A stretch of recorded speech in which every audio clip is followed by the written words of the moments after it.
Hello दोस्तों, आपके अपने YouTube चैनल प्रतिज्ञा जॉब एकेडमी पर स्वागत है। चलिए दोस्तों, आज हम लोग एक नए चैप्टर को पढ़ने वाले हैं जिसका नाम है सर्कुलेटरी सिस्टम। सर्कुलेटरी सिस्टम इसको बोलते हैं परिसंचरण तंत्र।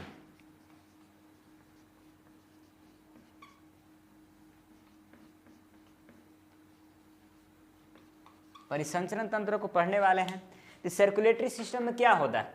तो इस सर्कुलेटरी सिस्टम में शरीर के अंदर लिक्विड पदार्थ बहते रहता है जिसको ब्लड कहते हैं। तो ब्लड बहेगा तो क्या क्या करेगा?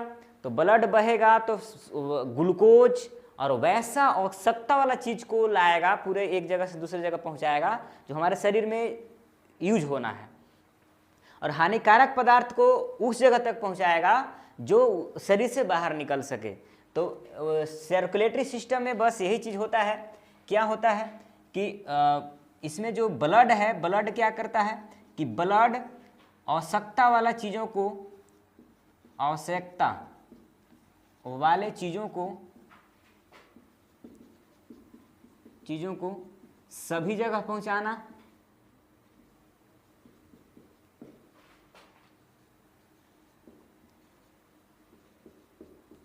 सभी जगह पहुंचाता है, तथा हानिकारक पदार्थों को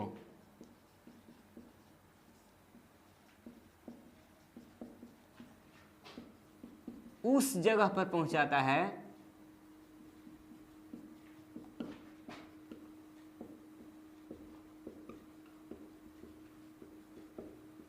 जहां से वह बाहर निकल सके।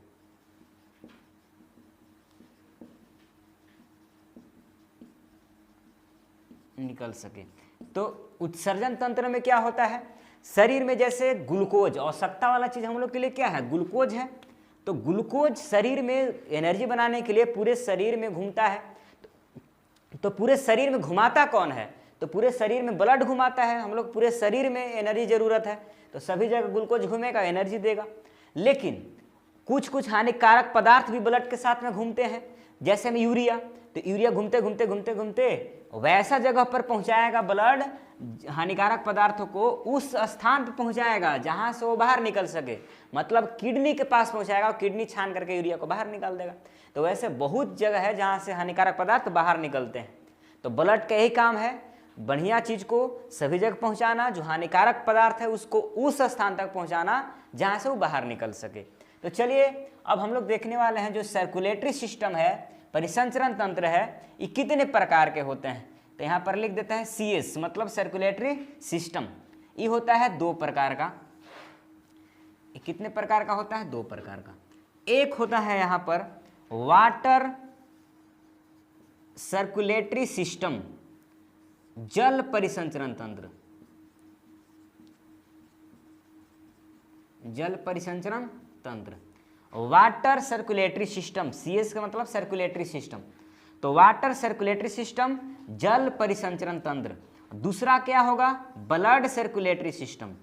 ब्लड सर्कुलेटरी सिस्टम, जिसको बोलेंगे रक्त परिसंचरण तंत्र।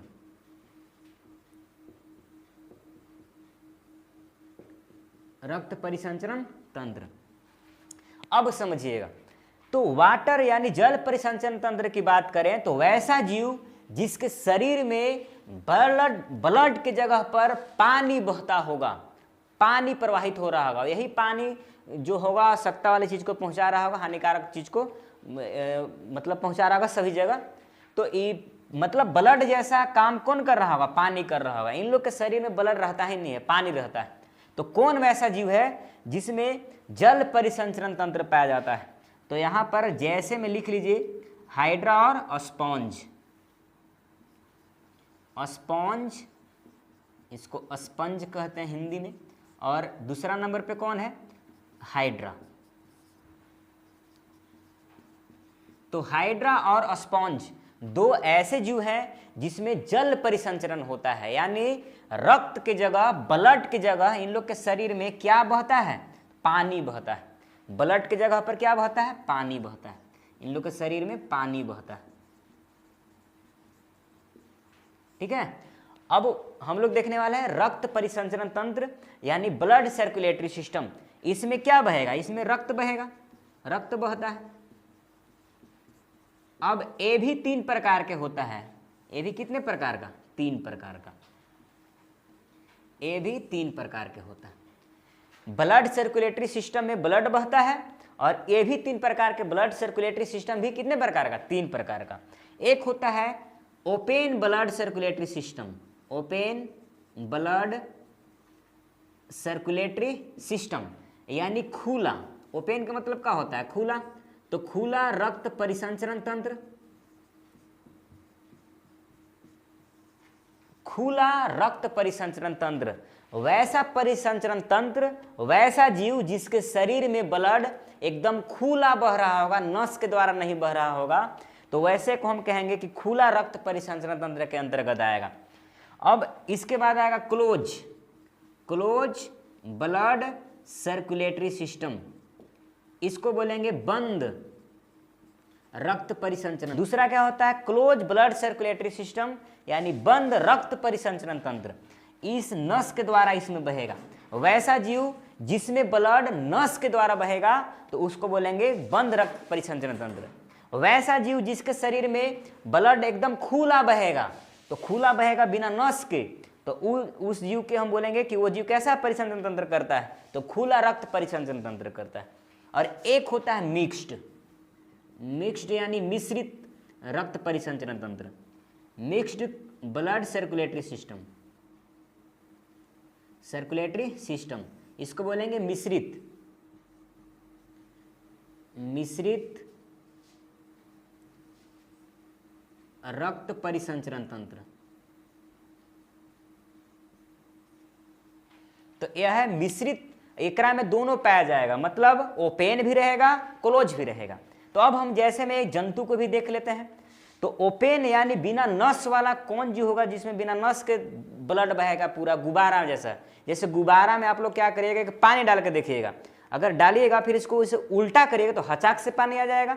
तो हचाक से आ रहा है, उसमें नस के द्वारा थोड़ी बह रहा है, वो तो डायरेक्ट बह रहा है। तो उसी तरह से जीव भी होते हैं जिसमें डायरेक्ट भरे हुए रहते हैं, बिना नस के भरा हुआ रहता है।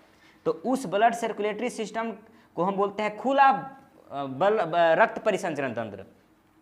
तो इसमें कौन जीव आएंगे जो खुला करेंगे, खुला रहेंगे? तो इसमें आता है ऑक्टोपस, जो मोलस्का संघ का है, ऑक्टोपस।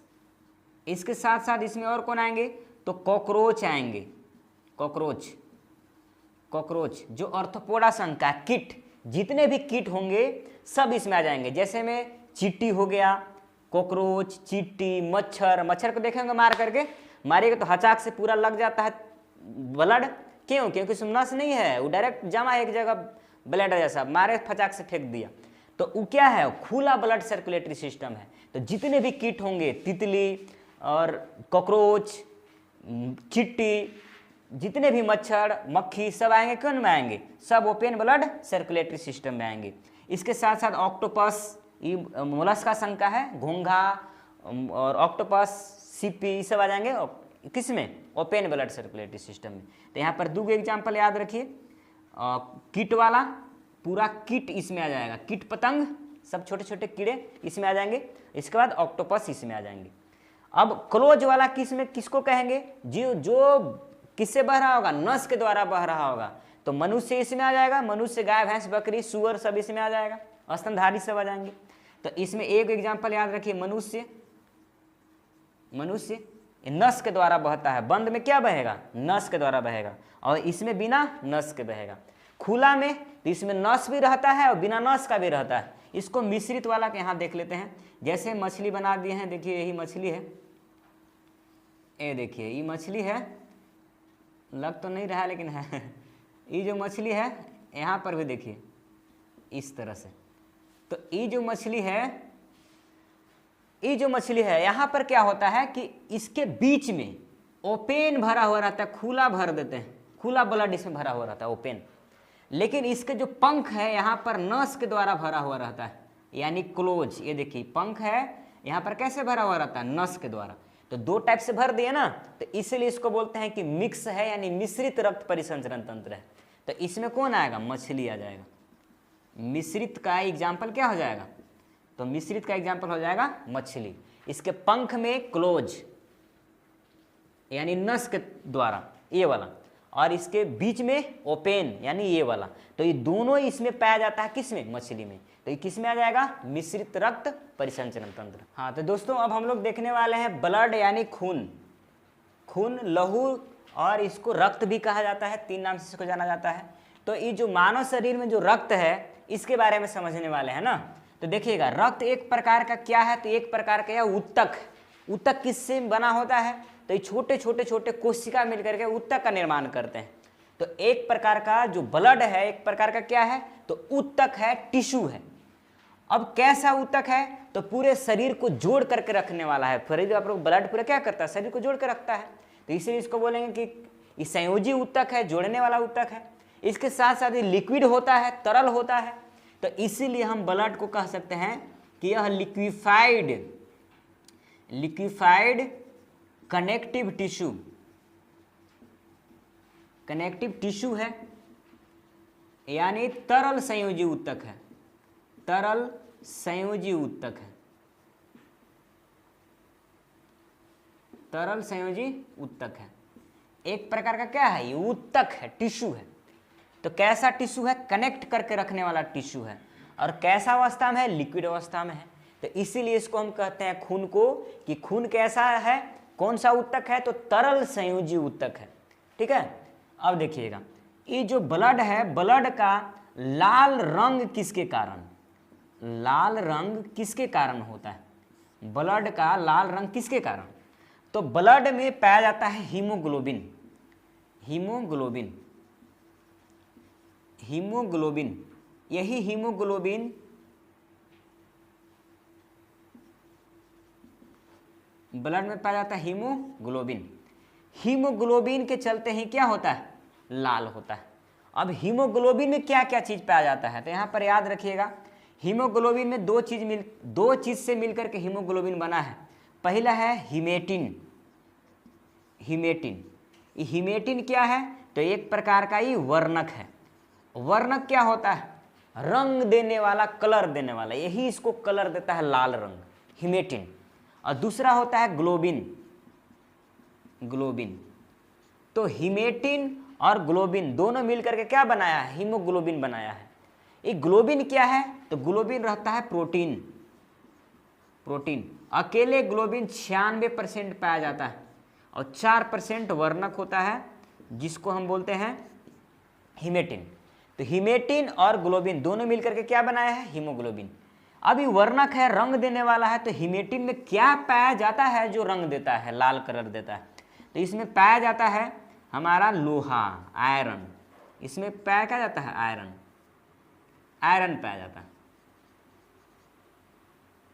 आयरन यानी लोहा पाया जाता है, Fe। इसमें क्या पाया जाता है? लोहा पाया जाता है। तो लोहा, आयरन के चलते हीमेटिन में क्या पाया जा रहा है? लोहा पाया जा रहा है। तो यही लोहा के चलते हीमोग्लोबिन लाल कलर का हो जाता है, और हीमोग्लोबिन ब्लड में पाया जाता है, इसलिए ब्लड क्या हो जाता है? लाल कलर का। तो लाल रंग होने का कारण, खून के लाल रंग होने का कारण क्या है? लोहा है। ठीक है। चलिए अब हम लोग आगे देखने वाले हैं। अगर हम बात करें कि ये तो हम लोग सिर्फ किसके देखे, सिर्फ हम लोग मनुष्य वगैरह का देखे। तो यहाँ पर हम लोग और कुछ बातें कर लेते हैं एग्जाम्पल में, कि और किस किस में होता है, क्या क्या होता है, ब्लड कैसा कैसा होता है। तो यहाँ पर याद रखिएगा, मनुष्य हो चाहे कोई भी स्तनधारी हो, मनुष्य या कोई भी स्तनधारी, इसका ब्लड कैसा होता है? लाल रंग का होता है। कैसा होता है? लाल रंग का। और अभी हम लोग जान लिए कि लाल रंग किसके कारण हो रहा है? तो ये लाल रंग हो रहा है हीमोग्लोबिन के कारण। हीमोग्लोबिन के कारण कैसा हो रहा है? लाल रंग हो रहा है। अब हम लोग देखने वाले हैं आगे कि कोई कोई ऐसा जीव है, जैसे मैं बात किए थे अभी ऑक्टोपस का। तो ऑक्टोपस जो होता है, इसका ब्लड कैसा होता है? तो जो ऑक्टोपस होता है, इसका ब्लड नीला रंग का होता है। तो अब ये नीला रंग किसके कारण हो रहा है? तो नीला रंग होता है हीमोसाइनिन के कारण। हीमोसाइनिन। हीमोसाइनिन के कारण कैसा रंग? नीला रंग। किसमें? ऑक्टोपस में। तो ऑक्टोपस का ब्लड नीला रंग का होता है, किसके कारण? हीमोसाइनिन के कारण। अब हम लोग आगे देखने वाले हैं तिलचट्टा। तिलचट्टा,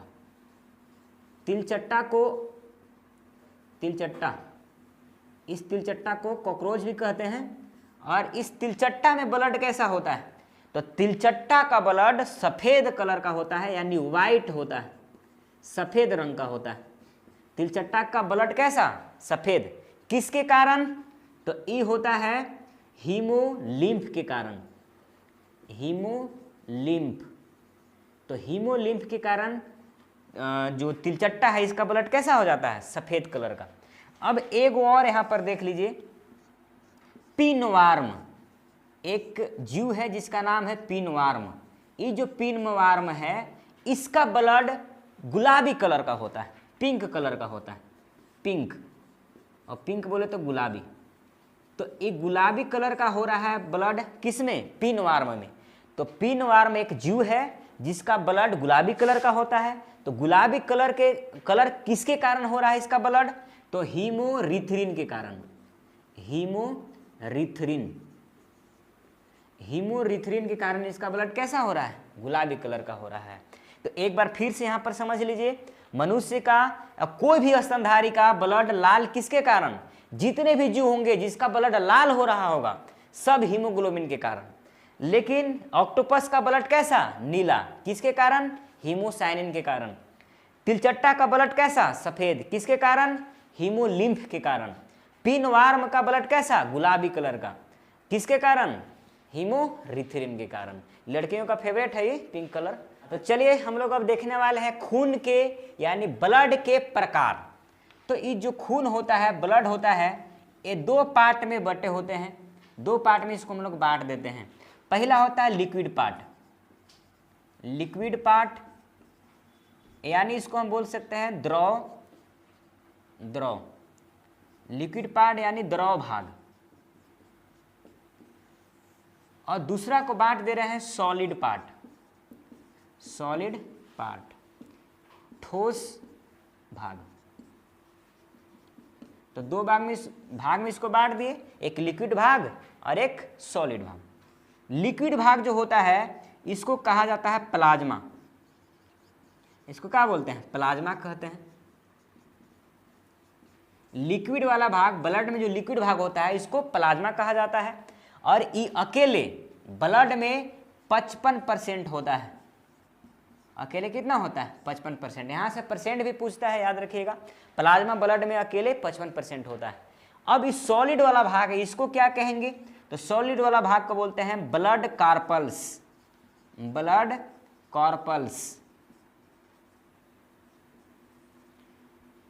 रुधिर कणिकाएं, इसको बोलते हैं रुधिर कणिकाएं। रुधिर कणिकाएं बोलते हैं। और ई कितना परसेंट होगा? तो ई होगा 45%। तभी तो दोनों मिलकर के 100% होंगे। तो ई प्लाज्मा अकेले यानी लिक्विड वाला पार्ट 55% और सॉलिड वाला पार्ट 45% होता है। अब यहाँ पर ध्यान दीजिएगा, ये जो सॉलिड पार्ट है ये भी 3 प्रकार के होता है। सॉलिड पार्ट भी 3 प्रकार का। कौन कौन? आरबीसी, डब्ल्यूबीसी और प्लेटलेट्स। तो आरबीसी, डब्ल्यूबीसी, प्लेटलेट्स ये है रुधिर कणिकाएं जो सॉलिड पार्ट के भाग हैं, और प्लाज्मा लिक्विड पदार्थ के भाग हैं। तो यही दोनों लिक्विड और सॉलिड मिलकर के ब्लड बनाते हैं। और ब्लड एक प्रकार का कोलाइडी विलियन है। ब्लड एक प्रकार का कैसा विलियन है? कोलाइडी विलियन है। कोलाइडी विलियन। अब ये कोलाइडी विलियन क्या होता है? सॉल्यूशन क्या होता है? कोलाइडी सॉल्यूशन। तो ये जो कोलाइड सॉल्यूशन है यानी कोलाइडी विलियन है, ये वैसा विलियन होता है जिसमें कण के साइज, कण यानी पार्टिकल, कण के साइज 1 नैनोमीटर से लेकर के 1000 नैनोमीटर के बीच होना चाहिए। 1000 नैनोमीटर के बीच अगर होगा कण का साइज तो उसको हम कहते हैं कि वह कैसा है, तो कोलाइडी विलयन है। हालांकि इसके कण दिखाई नहीं देते हैं, बहुत छोटा है, दिखाई नहीं देगा।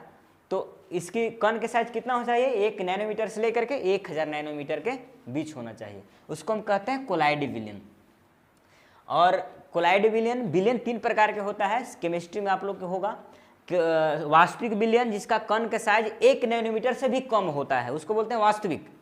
और कोलाइडी जिसको 1 से लेके 1000 के बीच में हुआ। और इसके पास तीसरा होता है सस्पेंशन निलंबन, जो 1000 से ज़्यादा होता है वो दिखाई देने लगता है। तो यही 3 प्रकार के था। तो तीनों में से बताइए ब्लड कौन सा, तो ब्लड है कोलाइडी विलयन। ब्लड कैसा विलयन है, कोलाइडी विलयन। ब्लड 2 भाग में बांट दिए, लिक्विड पार्ट और सॉलिड पार्ट। लिक्विड पार्ट में कौन आता है, प्लाज्मा, अकेले कितना परसेंट, 55%। इसके बाद सॉलिड को क्या बोलते हैं, ब्लड कार्पल्स, रुधिर कणिकाएं। और रुधिर कणिकाएं अकेले कितना परसेंट, 45%। रुधिर कणिकाएं 3 प्रकार की, आरबीसी, डब्ल्यूबीसी और प्लेटलेट्स। चलिए अब हम लोग देखने वाले हैं लिक्विड पार्ट प्लाज्मा को। तो प्लाज्मा की बात करें तो प्लाज्मा अकेले इसमें जल जो होता है 90% होता है। अब ये अकेले कितना होता है, जल इसमें 90%, मतलब सबसे अधिक मात्रा में प्लाज्मा में क्या पाया जाता है, जल। इसके बाद इसमें 2% होता है ग्लूकोज और NaCl, ग्लूकोज और NaCl। NaCl बोले तो साधारण लवण, इसको बोलते हैं साधारण लवण या इसी को नमक भी कह दीजिए, कोई दिक्कत नहीं है। तो साधारण नमक या साधारण लवण का फार्मूला क्या होता है, NaCl, और ये है ग्लूकोज। तो ग्लूकोज और NaCl दोनों मिलकर के कितना होते हैं, 2%। अब कितना बच रहा है, तो अब बच रहा है 8%। तो 8% अपने 8% में क्या होते हैं, प्रोटीन होते हैं, 8% प्रोटीन होते हैं। तो यही टोटल 100% क्या बन जाएगा, प्लाज्मा बन जाएगा। 90% जल, 2% ग्लूकोज NaCl और 8% प्रोटीन। प्रोटीन भी कितने होते हैं, तो प्रोटीन इसमें 4 को होते हैं। तो बात करने वाला है कौन सा प्रोटीन का, तो एल्बुमिन प्रोटीन, एल्बुमिन। तो एल्बुमिन प्रोटीन की बात करें, एल्बुमिन ये प्रोटीन है। इसके बाद दूसरा नंबर पर है ग्लोबुलिन, ग्लोबुलिन। तो पहला कौन सा है, एल्बुमिन प्रोटीन, दूसरा है ग्लोबुलिन प्रोटीन। अब तीसरा कौन है, प्रोथ्रोम्बिन, प्रोथ्रोम्बिन। और चौथा है फाइब्रिनोजेन, फाइब्रिनोजेन, फाइब्रिनोजेन। तो यही 4 प्रकार के प्रोटीन किसमें पाए जाते हैं, तो प्लाज्मा में पाए जाते हैं। अब एल्बुमिन क्या करता है, तो एल्बुमिन ब्लड को गाढ़ा करता है, ब्लड को गाढ़ा करता है। और गाढ़ा बोले तो ब्लड को सांद्र करता है, सांद्र या गाढ़ा। इस कैसे समझेंगे कि गाढ़ा का मतलब क्या हुआ, गाढ़ा का मतलब पूरा लिबिड हो जाएगा, देहात में लिबिड इसको बोलता है। गाढ़ा का मतलब बहुत ज़्यादा मात्रा में मिलेगा यहाँ पर। और ये ब्लड को गाढ़ा करने का काम कौन कर रहा है, एल्बुमिन। एल्बुमिन प्रोटीन का काम क्या है, ब्लड को गाढ़ा करना। इसके बाद ग्लोबुलिन प्रोटीन, ये क्या करता है, तो ग्लोबुलिन प्रोटीन एंटीबॉडी को तैयार करता है, एंटीबॉडी। एंटीबॉडी को तैयार कौन करता है, तो albumin protein, globulin protein. Globulin protein का काम क्या है, एंटीबॉडी को तैयार करना।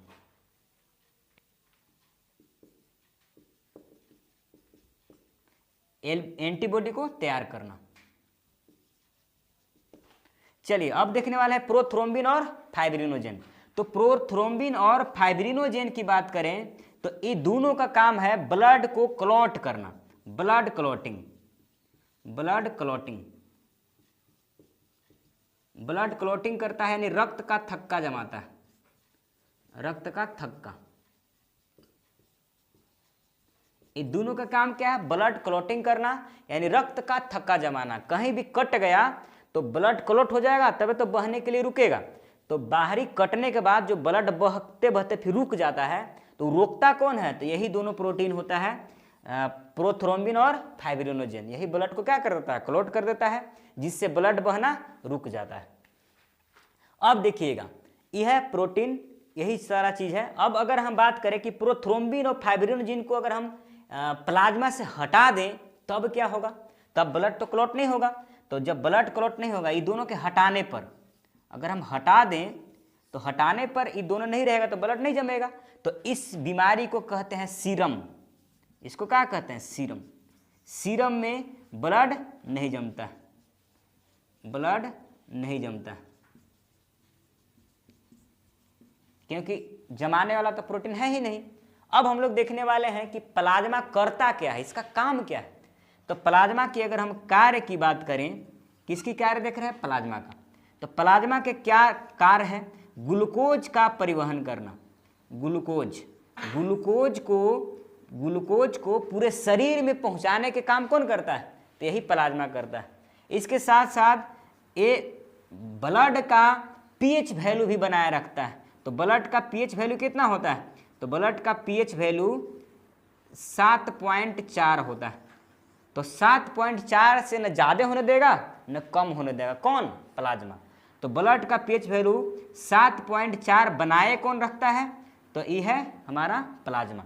तो प्लाज्मा का यही कार्य है, ग्लूकोज को परिवहन करना, पीएच वैल्यू बनाए रखना, और तीसरा रक्त का थक्का जमाना, रक्त का थक्का जमाना। तो यही था किसका कार्य, तो यही है हमारा प्लाज्मा का काम। तो ऐसे ही शानदार वीडियो के लिए लाइक और सब्सक्राइब कीजिए प्रतिज्ञा जॉब एकेडमी।